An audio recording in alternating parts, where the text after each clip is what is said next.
सुस्वागतम. संगीता भालसिंग या माझ्या यूट्यूब चॅनलवर तुम्हा सर्वांचे हार्दिक स्वागत. भूगोल इयत्ता 12वी हा विषय आपण अभ्यासाला घेतलेला आहे. प्रकरण क्रमांक 5 आपण अभ्यासत आहोत. द्वितीयक आर्थिक क्रिया हे प्रकरणाचं नाव आहे. या प्रकरणामधील उपघटक अभ्यासाला घेतला आहे स्थानमुक्त उद्योग. स्थानमुक्त उद्योग याबाबत सविस्तर माहिती आपण पाहूया. स्थानमुक्त उद्योग म्हणजे काय? हे उद्योग संसाधने, उत्पादन कौशल्ये आणि ग्राहक यांच्यावर अवलंबून असतात. की उत्पादनासाठी जी संसाधने लागतात ती, उत्पादनासाठी जी कौशल्य लागतात ती आणि ग्राहक यांच्यावर अवलंबून असणारे उद्योग. हे घटक असंख्य ठिकाणी सहज उपलब्ध होऊ शकतात. म्हणजे मजूर मिळू शकतात, ग्राहक मिळतात, उत्पादनाची कौशल्य मिळतात, संसाधनंही मिळतात. या उद्योगात स्थानाचे महत्त्व नसते की ते विशिष्ट स्थानच पाहिजे त्या उद्योगाला, असं काही नसतं. हे उद्योग पुनर्स्थापित होण्याची शक्यता जास्त असते. म्हणजे पुन्हा स्थापन करता येऊ शकतात. या उद्योगांना वाहतूक खर्चामध्ये झालेली घट ही फायदेशीर ठरते आणि वाहतुकीचा जो खर्च आहे तो जर कमी झाला तर या उद्योगाच्या विकासाला अतिशय फायदेशीर असं ठरतं. उत्पादित मोटार गाड्यांच्या वितरणाच्या सीमा वाढून त्यांच्या नफ्यात वाढ होते. जर मोटार गाड्यांचा कारखाना असेल तर त्या वेगवेगळ्या ठिकाणी विकता येतात, त्यामुळे नफ्यामध्ये वाढ होते. तसेच आंतरजालासारख्या अत्याधुनिक सुविधा म्हणजे इंटरनेटच्या जर सुविधा असतील, संदेशवहन, दळणवळण, यामुळे या उद्योगांच्या स्थानिकीकरणावर कच्च्या मालाचे ठिकाण व बाजारपेठा यांचाही परिणाम होत नसतो.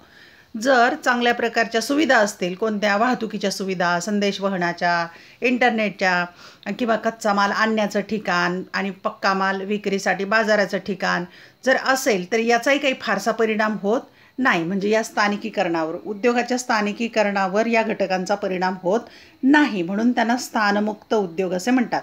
की हे कुठेही स्थापन करता येऊ शकतात असे उद्योग म्हणजे स्थानमुक्त उद्योग. घड्याळ तयार करणे, हिरे तासणे ही या उद्योगाची काही उदाहरणे आहेत. आता घड्याळ तयार करण्याचा कारखाना किंवा हिरे बनवण्याचा जो तासणे, हिऱ्यावर प्रक्रिया करण्याचं जे कारखाने ते कुठेही तयार करता येऊ शकतात. त्याला असं निश्चित नाही आहे की याच ठिकाणी पाहिजे, त्याच ठिकाणी पाहिजे. या उद्योगामध्ये पक्का माल किंवा कच्चा माल दोन्हीही वजनाने हलके असतात आणि त्याच्यासाठी घड्याळ तयार करायला किंवा हिऱ्याला पैलू पाडणं हे जे काम आहे, त्या हलक्या वस्तू आहेत, त्याची वाहतूक सहज शक्य आहे आणि विक्रीसाठी नेताना कच्चा माल, पक्का माल याची वाहतूक विक्री करताना हे सहज शक्य आहेत. त्याला काहीही अडचण नाही, त्यांची सहजतेने वाहतूक करता येते. म्हणून ते स्थानमुक्त उद्योग आहेत. या प्रकारातले बहुतेक उद्योगातील उत्पादन कमी प्रमाणात असते आणि उत्पादन थोडं होतं, असं खूप होत नाही ट्रक भरभरून किंवा खूप क्वांटिटीमध्ये, परंतु त्यांचे मूल्य अधिक असते. पण त्याचं भाव किंवा त्याची किंमत खूप अधिक असते. मग ते घड्याळ असेल किंवा हिरे असतील किंवा मोबाईल असेल. उदाहरणार्थ करून पहामधील तिसरे उदाहरण हे स्थानमुक्त उद्योगाचे उदाहरण आहे. आपण करून पहा या ज्या कृती पाहिलेल्या आहेत त्यातलं ते तिसरं उदाहरण आहे स्थानमुक्त उद्योगाचं उदाहरण. मध निर्मिती उद्योगात कच्च्या व पक्क्या मालाच्या वजनाचा स्थान निश्चितीवर फारसा परिणाम पडत नाही किंवा फारसा फरक होत नाही. मध निर्माण करणं, मध निर्मितीचा जो उद्योग आहे त्याच्यावर पण स्थान निश्चितीवर काही फारसा फरक पडत नाही. आता तुम्हाला इथे कृती दिलेली आहे, जरा डोकं चालवा. खाली काही उद्योगांची यादी दिली आहे. त्या उद्योगांच्या स्थानिकीकरणाबद्दल विचार करा आणि ते स्थानमुक्त उद्योग आहेत की नाहीत ते सांगा आणि तक्ता पूर्ण करा. म्हणजे खाली उद्योगांचे 10 उद्योग दिलेले आहेत, त्यांच्या स्थानिकीकरणाबद्दल विचार करायचा आणि ते स्थानमुक्त आहेत किंवा नाहीत ते पाहायचं आहे आणि तक्ता पूर्ण करायचा आहे. पुढे दिलेला उद्योग कोणते आहेत पाहू.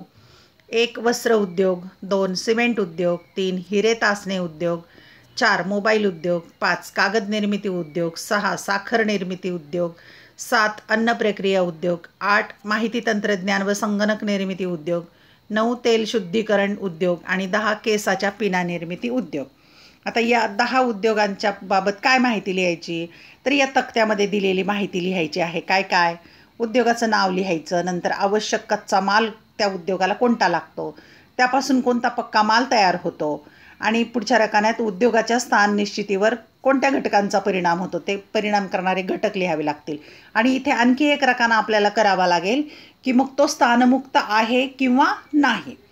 मग आता इथे जागा खूप थोडी आहे, या रकान्यांच्यामध्ये एवढी माहिती लिहिणं शक्य नाही आहे, म्हणून आपण पुढच्या पानावर सविस्तररित्या हा तक्ता पूर्ण करणार आहोत. चला तर पाहूया. आता इथे रकाने घेतलेले आहेत. उद्योगाचे नाव रकाने घेतलेले आहेत. उद्योगाचे नाव, आवश्यक कच्चा माल, पक्का माल, उद्योगाच्या स्थाननिश्चितीवर परिणाम करणारे घटक. आणि हा महत्त्वाचा रकाना घेतला आहे, स्थानमुक्त उद्योग आहे की नाही ते. पहिला उद्योग पाहूया आपण, वस्त्र उद्योग, की वस्त्र बनवणं, धागे बनवणं म्हणजे कापसापासून बनवणं, तो उद्योग. मग त्याच्यासाठी कोणता आवश्यक कच्चा माल आहे, तर कापूस लागेल, लोकर असेल किंवा रेशीम असेल. कापूस, लोकर आणि रेशीम हा कच्चा माल लागेल.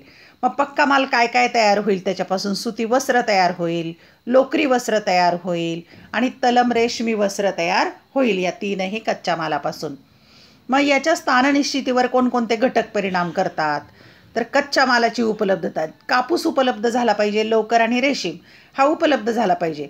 नंतर कुशल आणि अर्धकुशल मनुष्यबळ, हे काम करण्यासाठी कुशल कारागीर पण लागणार आहेत आणि अर्धकुशल पण कारागीर लागणार आहेत. नंतर आधुनिक तंत्रज्ञान लागेल वस्त्र बनवण्यासाठी, यंत्र वगैरे. त्यानंतर भांडवल लागेल, हा उद्योग उभारायचा कोणताही, तर त्यासाठी पैसा लागेल, भांडवल लागेल, जागा लागेल, पाणी पण लागेल वस्त्र उद्योगाला, आणि विविध रसायने पण लागतील ना ते वस्त्र बनवताना. आणि पक्का झालेला माल विकण्यासाठी बाजारपेठ पण लागणार आहे. आता यावरून काय निश्चित होतं आहे, स्थानमुक्त आहे की नाही ते आपण सांगूया. कच्चा माल आणि पक्का माल यांच्या वजनात फारसा फरक न पडल्यामुळे, आता पहा कापूस, लोकर, रेशीम जे आणलेला आहे कच्चा माल, त्याच्यापासून जो पक्का माल तयार होईल यांच्या वजनात काही फारसा फरक पडणार नाही आहे. त्यामुळे हा उद्योग स्थानमुक्त उद्योग आहे, तो कुठेही तयार होऊ शकतो. म्हणजे हा उद्योग कृषी क्षेत्रातही स्थापन करता येईल किंवा बाजारपेठेजवळही स्थापन करता येईल. हा उद्योग स्थानमुक्त उद्योग आहे, कारण कृषी जिथे कापूस मिळतोय किंवा लोकर मिळते तिथे पण तयार करता येईल किंवा जवळ बाजारपेठ आहे अशा ठिकाणी देखील स्थापन करता येईल. दुसरा उद्योग आहे सिमेंट उद्योग. सिमेंट उद्योगाला काय काय आवश्यक आहे? चुनखडक जो खाणीतून मिळतो, जिप्सम, कोळसा, हे सगळे खनिज पदार्थ आहेत. आणि त्याच्यापासून काय तयार होणार आहे सिमेंट उद्योगामधून? तर सिमेंट उत्पादन होणार आहे, पक्का माल. आता त्या स्थाननिश्चितीवर परिणाम करणारे घटक काय काय आहेत? तर कच्चा माल, जिथे कच्चा माल मिळेल तिथे हा उद्योग सुरू करता येऊ शकतो. नंतर वाहतुकीची साधनं आवश्यक आहेत आणि योग्य ते हवामानसुद्धा सिमेंट उद्योगाला आवश्यक आहे. यावरून आपण तो स्थानमुक्त उद्योग आहे की नाही ते पाहू. कच्चा माल वजनाने अवघड आहे आणि जड आहे तो. चुनखडक, कोळसा, जिप्सम त्याची वाहतूक करणं. त्यामुळे बहुतांश कारखाने हे कच्च्या मालाच्या क्षेत्रात आढळतात. म्हणजे जिथे कोळसा, जिप्सम, चुनखडकचे खनिज पदार्थ किंवा खाणी आहेत त्या ठिकाणी सिमेंट उद्योग तयार होऊ शकतो किंवा तिथे कारखाना तयार करता येईल. याचाच अर्थ हा उद्योग स्थानमुक्त उद्योग नाही, म्हणजे स्थानमुक्त नाही आहे. जिथे कच्चा माल मिळेल, चुनखडक, जिप्सम आणि कोळसा, तिथेच सिमेंट उद्योग विकसित होईल. तसेच या उद्योगास कोरड्या हवामानाची गरज असते, कारण सिमेंटला दमट हवामान किंवा ओलावा चालत नाही, म्हणून तिथे कोरडं हवामान असेल तिथे. म्हणून हा उद्योग स्थानमुक्त उद्योग नाही, म्हणजे सिमेंट उद्योग हा स्थानमुक्त उद्योग नाही आहे. वस्त्र उद्योग मात्र स्थानमुक्त उद्योग आहे. वस्त्र उद्योग कोणत्याही ठिकाणी कारखाना तयार करता येईल वस्त्राचा, पण सिमेंट उद्योगाचा मात्र नाही. जिथे कच्चा माल मिळेल आणि हवामान योग्य असेल अशा ठिकाणीच सिमेंट उद्योग स्थापन होईल. पुढचा उद्योग पाहूया आपण, क्रमांक 3, हिरे तासणे उद्योग, म्हणजे हिऱ्याला पैलू पाडण्याचा उद्योग. त्यासाठी कोणता आवश्यक कच्चा माल आहे? तर कच्चे हिरे, दुर्मिळ खडक किंवा दगड चमकणारे, या गोष्टी आवश्यक आहेत. आता पक्का माल काय तयार होणार आहे? त्याच्यापासून पैलू पाडलेले उच्च प्रतीचे जास्त कॅरेटचे हिरे बनवले जातील. नंतर कृत्रिम हिरे, नकली हिरे पण बनवतात चमकणाऱ्या दगडांच्या पासून. नंतर पैलू पाडलेले इतर दुर्मिळ खडक किंवा दगड, दागिने याच्यापासून, त्या चमकणाऱ्या दगडांच्या पासून, खडकांच्या पासून दागिने वगैरे बनवले जातात ते. आता उद्योगाच्या स्थाननिश्चितीवर काय काय कोणत्या घटकांचा परिणाम होतो? तर भांडवल पाहिजे या उद्योगासाठी. नंतर उच्च प्रतीचे कुशल मनुष्यबळ, उच्च प्रतीचं की ज्यांना हिऱ्यावर पैलू पाडण्याचं काम येतं असे कुशल कारागीर पाहिजेत आणि बाजारपेठ पण पाहिजे विक्रीसाठी. आता यावरून पाहूया स्थानमुक्त उद्योग आहे की नाही. आता पहा, कच्चा माल आणि पक्का माल यांच्या वजनात फारसा फरक पडत नाही, कारण फक्त हिऱ्याला आकार द्यायचा आहे, पैलू पाडायचे आहेत. मग हा स्थानमुक्त उद्योग आहे. स्थानमुक्त आहे, तो कुठेही स्थापन करता येऊ शकतो. हा उद्योग कुठेही बसवता येतो. मात्र तरीही भांडवल आणि कुशल मनुष्यबळाची गरज असल्यामुळे, तसेच हा उद्योग निर्यातक्षम असल्यामुळे बहुतांशी उद्योग मोठ्या शहरामध्ये दिसतो. यात विशेष बाब आहे की हिरे तासण्याचा उद्योग मोठ्या शहरामध्ये पण असू शकतो, कारण त्याला कुशल मनुष्यबळाची गरज असते आणि या तयार झालेल्या हिऱ्यांना परदेशातही मागणी आहे, निर्यात करण्याची ही वस्तू आहे, त्यामुळे तो शहरात सुद्धा असू शकतो. पण हा स्थानमुक्त उद्योग मात्र आहे, हिरे तासणे. चौथा पाहूया आपण मोबाईलचा उद्योग. मोबाईल उद्योग कच्चा माल कोणता लागणार आहे, तर विविध धातू, इलेक्ट्रॉनिक्सचे भाग लागतील मोबाईल तयार करण्यासाठी. आणि कोणता मोबाईलपासून, या मोबाईल उद्योगामध्ये कोणता पक्का माल तयार होईल, तर मोबाईल तयार होईल. मोबाईलमधील अंतर्गत मदरबोर्ड, सर्किट बोर्ड व अन्य तत्सम पूरक उत्पादने, म्हणजे फक्त मोबाईलच्या आतमध्ये ज्या काही वस्तू बनतात, जे छोटे छोटे मोठे पार्ट्स असतात ते, आणि संपूर्ण मोबाईल हा पक्का माल इथे तयार होईल. आता उद्योगाच्या स्थान निश्चितीवर कोणते घटक परिणाम करतात इथे, तर उच्च प्रतीचे आधुनिक तंत्रज्ञान. आता हे सगळं टेक्नॉलॉजी आहे, आधुनिक हे तंत्रज्ञान आवश्यक आहे. त्यासाठी कुशल मनुष्यबळ, की हे तंत्रज्ञान ज्यांना येत आहे असं मनुष्यबळ लागेल आणि जवळ बाजारपेठ पण लागेल. आता यावरून पाहूया स्थानमुक्त उद्योग आहे की नाही. कच्चा माल आणि पक्का माल यांच्या वजनात फारसा फरक पडत नाही, कारण हलके आहेत वजनाने मोबाईलचे छोटे छोटे पार्ट्स, भाग, मोबाईल. मात्र हा पूर्णतः बाजाराभिमुख उद्योग असल्यामुळे बहुतांशी बाजारपेठांमध्ये किंवा जवळपास आढळतो. पण हा जो मोबाईल उद्योग आहे तो बाजाराभिमुख आहे, जिथे बाजारपेठ जवळ आहे त्या जवळपास आढळतो. मात्र असे असले तरीही हा उद्योग स्थानमुक्त उद्योग असून तो कुठेही स्थापन करता येतो. म्हणजे असं काही नाही आहे की विशिष्ट खनिज पदार्थ त्याला लागतात आणि त्याच ठिकाणी तो स्थापन करायचा. हा उद्योग कुठेही स्थापन करता येऊ शकतो. त्याचे छोटे छोटे पार्ट्स आहेत ते वाहतुकीने आणता येऊ शकतात. मोबाईल तयार करता येऊ शकतो. जवळच्या बाजारपेठेतही किंवा लांबच्या बाजारपेठेतही विकता येऊ शकतो, कारण तो वजनाने हलका आहे, वाहतुकीला सोपं आहे. पुढचा उद्योग पाहूया, क्रमांक 5चा, कागद निर्मिती उद्योग. आता यासाठी कच्चा माल काय लागणार आहे, कागदाचा लगदा पुरवणारे म्हणून लाकूड असणारे, वन, पाणी आणि विविध रसायने, म्हणजे लाकूड लागणार आहे ना, जंगलं, नंतर पाणी लागणार आहे कागद बनवायला आणि विविध रासायनिक पदार्थ लागणार आहेत. आणि काय काय तयार होईल, तर कागद तयार होईल, कागदासंदर्भातील विविध उत्पादने, मग कागदापासून ज्या वस्तू बनवतात अशा वस्तू तयार होऊ शकतात. त्यात स्थान निश्चितीवर कोणते घटक परिणाम करतात, तर कच्चा माल मिळाला पाहिजे, नंतर वीज किंवा इंधन, लाईट, इंधन, पाणी, विविध रसायने, विस्तृत जमीन जास्त लागेल, मोठा कारखाना असेल, नंतर कुशल अर्धकुशल मनुष्यबळ पण 2 प्रकारचं लागेल, कुशल कारागिरी पण लागतील आणि अर्धकुशल कारागिरी पण लागतील. यावरून आता हा उद्योग स्थानमुक्त आहे की नाही पाहूया. कच्चा माल हा अवजड आहे. आता जो कच्चा माल जो आहे कागदासाठी लागणारा की लाकूड वगैरे ते जड आहे. त्या तुलनेत पक्का मालही जरी अवजड असला तरी त्याची वाहतूक तुलनेने सोपी जाते. पक्का मालही थोडासा जड आहे पण वाहतुकीला सोपा आहे, कारण त्याचा आकार बदलतो. समजा पुस्तकं बनवली, वह्या बनवल्या तर तो आकार बदलला जातो त्याचा. त्यामुळे हा उद्योग स्थानमुक्त उद्योग नसून तो बहुतांशी वनक्षेत्राजवळ आढळतो. आता हा उद्योग मात्र स्थानमुक्त नाही आहे. ज्या ठिकाणी कच्चा माल मिळेल, वनक्षेत्र, जंगलाच्या जवळ असा कागद निर्मितीचे कारखाने स्थापन होतात. पुढचा उद्योग पाहूया, साखर उद्योग. कच्चा माल लागणार आहे त्याला ऊस, जो शेतात तयार होतो, नंतर शुगर बीटपासून पण बनवतात, अन्य तत्सम रसायने आणि इतर त्याला आवश्यक ती रसायनं पण लागतात. आता काय तयार होणार आहे साखर उद्योगामध्ये, साखर तयार होईल, गूळ, नंतर इथेनॉल पण होतं, जे उपपदार्थ असतात, अल्कोहोल व अन्य रसायने आणि इतरही रासायनिक पदार्थ त्या साखर उद्योगामधून मिळतात. मग पक्का माल कोणता तयार झाला, साखर, गूळ, इथेनॉल, अल्कोहोल व इतर अन्य रसायने हे तयार झालेले आहेत. आता स्थाननिश्चितीवर कोणते घटक परिणाम करतात ते पाहू. कच्चा माल, नंतर विस्तृत जमीन पाहिजे, मोठी जमीन लागते साखर कारखान्याला, भरपूर पाणी लागतं, आधुनिक यंत्र व तंत्रज्ञान लागतं, मोठमोठी यंत्र असतात, तंत्रज्ञान लागतं, मनुष्यबळ लागतं, मग ते कुशल अर्धकुशल सगळ्या प्रकारचं, नंतर साठवणुकीची सुविधा, तयार झालेली साखर साठवणं आणि ती वाहतुकीची सुविधा, या सगळ्या बाबी आवश्यक आहेत. आता यावरून ठरवूया आपण स्थानमुक्त उद्योग आहे की नाही. अत्यंत अवजड आणि नाशवंत कच्चा माल आहे. आता ऊस किती जड आहे तुम्ही पाहता, ट्रक भरभरून जात असतात, किती हळू चालतात त्या, आणि नाशवंत आहे. थोडे दिवस जर राहिलं तर तो खराब होऊ शकतो. खूप दिवस राहिलं तर त्यातलं सुकल्यामुळे ते साखरेचा उताराही कमी पडतो. त्यामुळे साखर उद्योग हा कच्च्या मालाच्या उत्पादन क्षेत्राजवळ करावा लागतो. म्हणून साखर कारखाने कुठे स्थापन झालेले आहेत, तर ज्या भागामध्ये जास्त ऊस उत्पादन होत आहे अशा ठिकाणी. त्यामुळे हा उद्योग स्थानमुक्त उद्योग नाही. हा सुद्धा स्थानमुक्त उद्योग नाही आहे.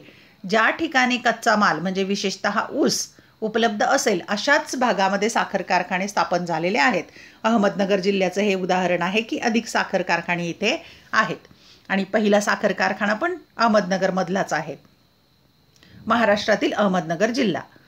पुढचा उद्योग पाहूया आपण, अन्न प्रक्रिया उद्योग.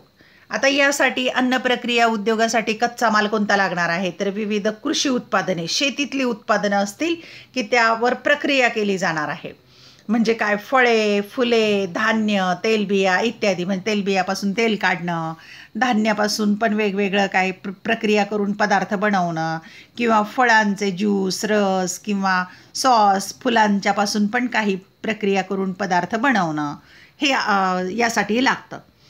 मग आता काय काय पक्का माल मिळणार आहे, फळांचे रस मिळणार आहेत, ज्यूस, नंतर पेय, जाम, लोणची, मुरांबे, टोमॅटो केचप, सॉस, अत्तरे, सुगंधी द्रव्य, तयार पीठ व तत्सम उत्पादने. धान्यांच्यापासून पीठ पण तयार केलं जातं आणि त्या अनुसरून आणखी काही उत्पादनं बनवली जातात. याला म्हणायचं अन्न प्रक्रिया उद्योग. आता यासाठी या उद्योगाच्या स्थानिकीकरणावर कोणते घटक परिणाम करतात, तर कच्चा माल, मग जो शेतीतून मिळणार आहे, फळं, फुलं, धान्य, तेलबिया वगैरे. नंतर आधुनिक यंत्रसामग्री लागेल आणि तंत्रज्ञान, नवनवीन प्रकारचं तंत्रज्ञान, कुशल मनुष्यबळ, पाणी, साठवण क्षमता, तयार झालेला माल साठवणं आणि वाहतुकीच्या सुविधा पण लागतील. या गोष्टी आवश्यक आहे. म्हणजे उद्योगाच्या स्थानिकीकरणावर परिणाम करणारे हे घटक आहेत. यावरून आता आपण ठरवूया की हा उद्योग स्थानमुक्त आहे की नाही. काही अपवाद वगळता कृषी उत्पादने ही अवजड व नाशवंत असतात.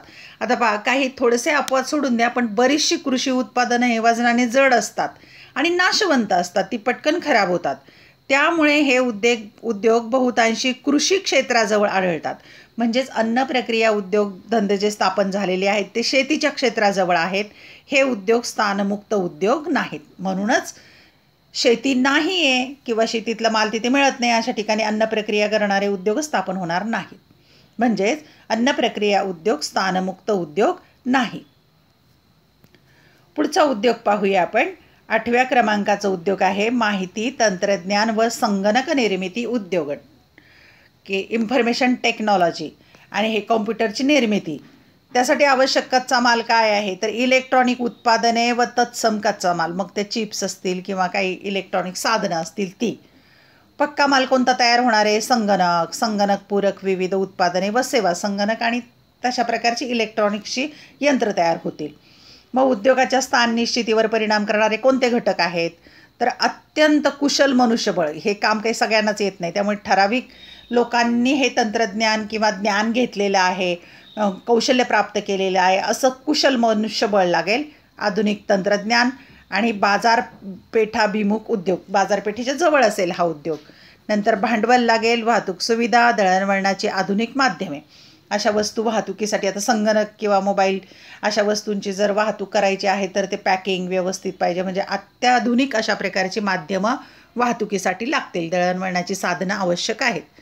यावरून पाहूया हा उद्योग स्थानमुक्त आहे की नाही. हा स्थानमुक्त उद्योग आहे आणि जगात हा उद्योग कुठेही स्थापन करता येतो. जगात हा कुठेही स्थापन करता येईल. कुठेही मोबाईल याने संगणक निर्मिती करता येईल, पक्का माल पक्का माल विक्री करता येऊ शकतो कुठेही, आणि कच्चा माल कुठूनही आणता येतो. म्हणून तो स्थानमुक्त उद्योग आहे. 9वा तेल शुद्धीकरण उद्योग. तेल शुद्धीकरण, त्याच्यासाठी कच्चा माल लागणार आहे, कच्चे खनिज तेल किंवा नैसर्गिक वायू. तेल शुद्धीकरण याचा अर्थ, नैसर्गिक वायू याचा अर्थ गॅस, आणि खनिज तेल म्हणजे डिझेल, पेट्रोल वगैरे ते बनवतात ते. नंतर पक्का माल कोणता तयार होईल, तर विविध इंधने तयार होतील, वंगण तयार होईल, वाहनांना लागतं ते, रसायने तयार होतील, प्लॅस्टिक व रबर उत्पादनात उपयुक्त आंतर उत्पादने.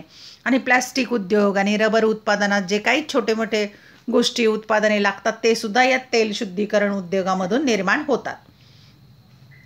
आता या उद्योगाच्या स्थान निश्चितीवर कोणकोणते घटक परिणाम करतात, तर कच्चा माल, विस्तृत जागा, मोठी जागा लागते, आधुनिक तंत्रज्ञान पण पाहिजे या शुद्धीकरण कारखान्यामध्ये, साठवणूक क्षमता पण पाहिजे आणि वाहतुकीची माध्यमं किंवा साधनंसुद्धा पाहिजेत.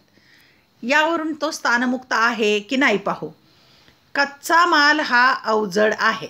आता कच्चं खनिज तेल जे आहे बॅरेल भरभरून वगैरे किंवा नैसर्गिक वायू त्याची वाहतूक म्हणजे तो अवजड आहे, वाहतुकीला कठीण.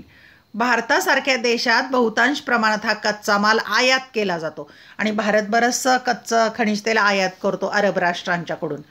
त्यामुळे हा उद्योग बहुतांशी बंदराजवळ आढळतो. म्हणजे इथे जहाजाच्या सहाय्याने ते कच्चं खनिज तेल आणणं आणि मग आसपास तिथे जवळ तेल शुद्धीकरण कारखाना असतो की त्यावर प्रक्रिया करून वापरण्यायोग्य पदार्थ किंवा इंधन बनवलं जातं. त्यामुळे हा स्थानमुक्त उद्योग नाही. त्यामुळेच हा स्थानमुक्त उद्योग नाही आहे. बंदराच्या जवळ किंवा जिथे खनिज तेल आणि नैसर्गिक वायू उपलब्ध आहे तिथेच तेल शुद्धीकरण कारखाना आहे. आता उदाहरण पहा की बॉम्बे हायला मुंबईमध्ये जो समुद्रामध्ये तेल शुद्धीकरण कारखाना आहे की जिथे तेल आणि नैसर्गिक वायू मिळतं तिथेच कारखाना आहे. शेवटचा पाहूया आपण केसांच्या पिना निर्मिती उद्योग, की स्त्रिया ज्या केसांना लावण्यासाठी पिना वापरतात.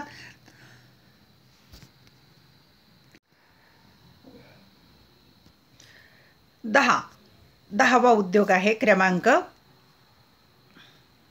केसांच्या पिना निर्मिती उद्योग. स्त्रिया ज्या वापरतात केसांच्या पिना. धातू उद्योगातून मिळणारे हे आंतर उत्पादन आहे. आवश्यक कच्चा माल आहे. धातूपासून बनवले जातात की नाही वेगवेगळ्या, मग ते प्लॅस्टिक असेल किंवा लोखंड असेल, पत्रा वगैरे. काय काय बनवलं जातं, तर केसांच्या पिना, क्लिप व फॅशनयुक्त उत्पादने यापासून फॅशनचे वेगवेगळ्या वस्तू बनवले जातात. उद्योगांच्या स्थान निश्चितीवर परिणाम करणारे घटक कोणते आहेत, तर अर्धकुशल आणि कुशल मनुष्यबळ दोन्ही प्रकारचं लागेल. नंतर साठवण क्षमता पाहिजे, वाहतुकीच्या सुविधा आणि उत्तम मार्केटिंग कौशल्य आणि मार्केटिंगची पण सुविधा असली पाहिजे. यावरून पाहूया स्थानमुक्त उद्योग आहे की नाही. हा पूर्णतः बाजारपेठाभिमुख उद्योग आहे. म्हणजे बाजारपेठा जवळ असतील तिथे तो स्थापन होतो. त्यामुळे या उद्योगाला स्थानमुक्त उद्योग म्हणता येत नाही. हा स्थानमुक्त उद्योग नाही आहे. हा एक प्रकारचा कुटीर उद्योग आहे. म्हणजे लहान व्यवसाय आहे की घराघरातूनही चालू शकतो. शहरांमधील विविध घरांमधूनही हा उद्योग केला जातो. कुटीर उद्योग आहे हा. शहरांमधून घराघरातूनही केला जातो आणि पटकन बाजारपेठेमध्ये ते उत्पादन विक्रीसाठी नेले जातं. बाजारपेठाभिमुख हा उद्योग असल्याने स्थानमुक्त उद्योग नाही. अशा प्रकारे आपण 10 उद्योगांच्या संदर्भामध्ये उद्योगाचं नाव, त्यासाठी आवश्यक असणारा कच्चा माल, त्यातून निर्माण होणारा पक्का माल आणि या उद्योगांच्या स्थान निश्चितीवर कोणकोणते घटक परिणाम करतात आणि त्यावरून आपण ठरवलं की हा उद्योग स्थानमुक्त आहे की नाही. महत्त्वाचा टॉपिक आहे, याची तयारी करून ठेवा. धन्यवाद. व्हिडिओ आवडल्यास चॅनल सबस्क्राईब करा आणि बेल आयकॉन प्रेस करा म्हणजे मी नवीन व्हिडिओ पोस्ट केल्याचं नोटिफिकेशन तुम्हाला मिळेल. अभ्यासासाठी शुभेच्छा.